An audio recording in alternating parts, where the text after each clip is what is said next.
Drivers have something to say about this afterwards. This is the top six. Good thing that no one's hurt, and we can see the Corinthians and Antonio Pizzunia being fine as well, not the car being very damaged. Yeah, the rear wing is off, the tyre is down, and a big flying moment here at Vallelunga. Well, we thought it might happen, Bruce, and that's the biggest shunt we've seen thus far in the Super League Formula, and everyone is fine. Let's just reiterate that. So they're moving the car out quite quickly, which is good. We don't want to have the safety car going around for ages.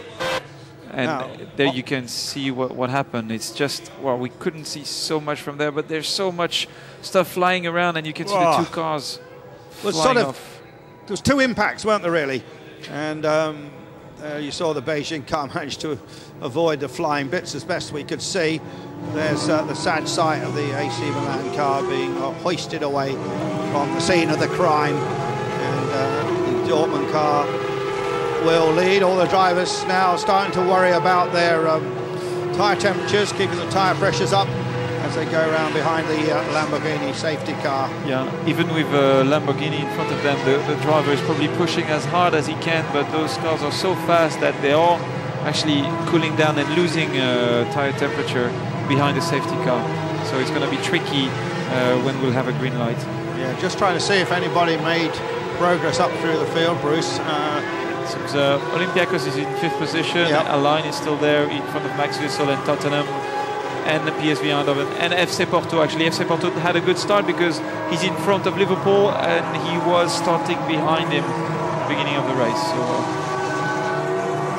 the running orders is Dortmund, Madrid, Sevilla, Roma, Olympiacos, Align and Basel. And again, weaving to keep that temperature up. I mean, the tyres, absolutely vital to have the tyres up to temperature when the restart comes, and it won't be long, that's for certain. Let's have a look at this incident again, Bruce. Well, it's Flamengo outbraking himself and actually smashing into AC Milan so hard that they had so much momentum that they took the Corinthians with them. So one Brazilian taking out another. This is what Robert Dornbos saw. Nothing he could do. No. He was smashed way before he actually came into the corner. And as he got into the corner, he had no more rear tires. He had a puncture and no more wing, so he couldn't control the car anymore. And he walks back together with Rocca. There's the Pizzunia car, the Corinthians car. It's going to go on that flatbed truck. And then once that's sorted out, hopefully we'll be underway, but all the time the clock is clicking. We don't have a timeout. The referee doesn't stop his watch as they might do for injury time in football. The race continues under the safety car, and you can see the Lamborghini car pushing really hard, and the Super League Formula cars looking to be very, very slow indeed. Yeah, if you climbed into one of those Lamborghinis as a non-racer, you think the car was absolutely strawlily fast, but of course the speed compared with a purebred racing car is completely different. No compromises made at all. There's the Beijing car on screen right at the moment. Davide Rigon, currently shown in 15th place.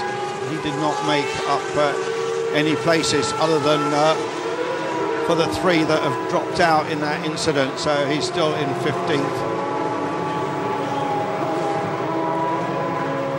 So, incident here at Vallelunga, and we really did have some flying machines, and we'll watch for the flashing lights on the Lamborghini to go out as again the minutes tick away, and this may change some of the strategies, Bruce, do you think, about the pit stops?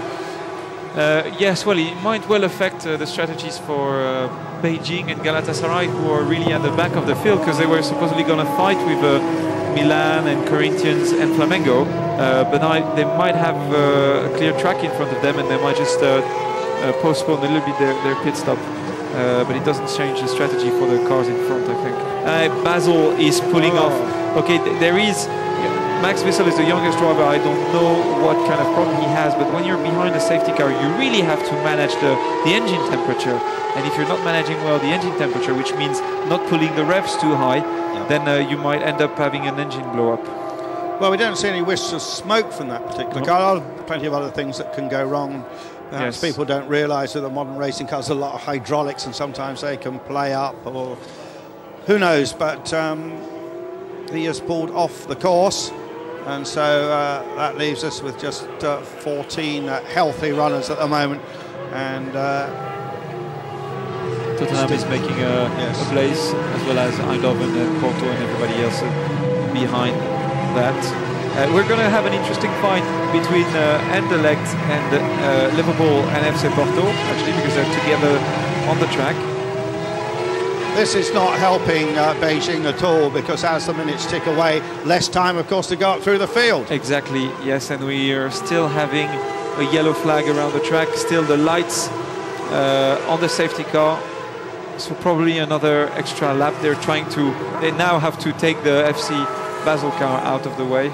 Yeah, he didn't really pull off the grid or pull off the track that well, did he? No. Pit board's going out, you see. All the teams can speak to their drivers over the radio, but they still use the pit boards as a backup. And the driver's very used to looking at pit boards. It saves battery on the radio, and it's always very quick to have a quick look at the board on the side. So here we are at Vallelunga in this holding period after that first lap incident, which has eliminated one of the leading contenders.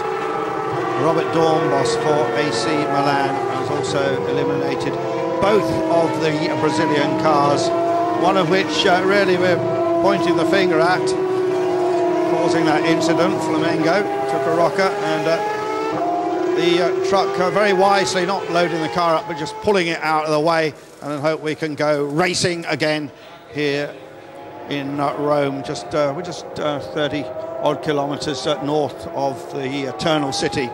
I think it should be okay on the next lap. We still have got the lights on the safety car, and we haven't got any messages yet on the screen, but it should be okay because the track seems clear.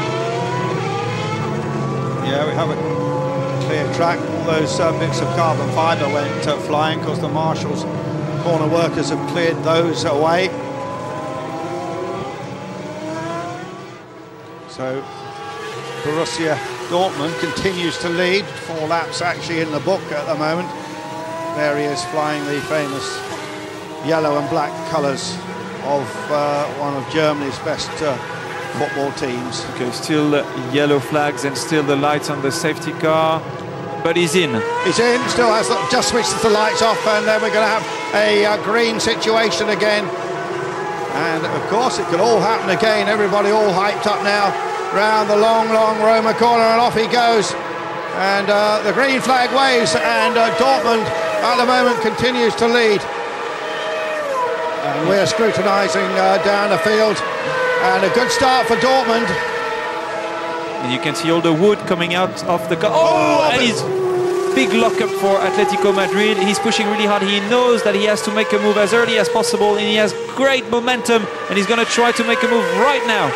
That's Andy Souček, the driver there. Around the outside, and he's going to make it. He's going to make it. Brilliant move. Souček on the charge. Very well done. Very difficult to do that round the outside there. Yes, and there's something happening as well with AS Roma and Sevilla. Both of them are fighting hard, and AS Roma makes a move and jumps in 3rd position. And if you were out there, you'd be smelling that Michelin rubber. Several cars smoking their tyres under brakes. And a great battle for the lead. Great battle going on for 2nd place, 3rd place as well. AS Roma made a very good move as well. So we had 2 overtakings at the same time at the front of the field. So we've got now Madrid leading in front of Dortmund, and AS Roma in 3rd position in front of Sevilla. Well, that'll give the local fans something to cheer. The AS Roma car going very well, and now firmly in 3rd place, as you can see.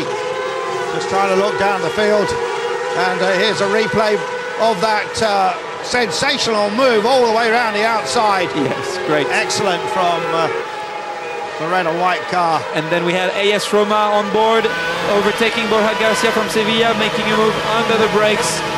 Nice and tidy, still makes the apex. And now he's in third position. That's nice.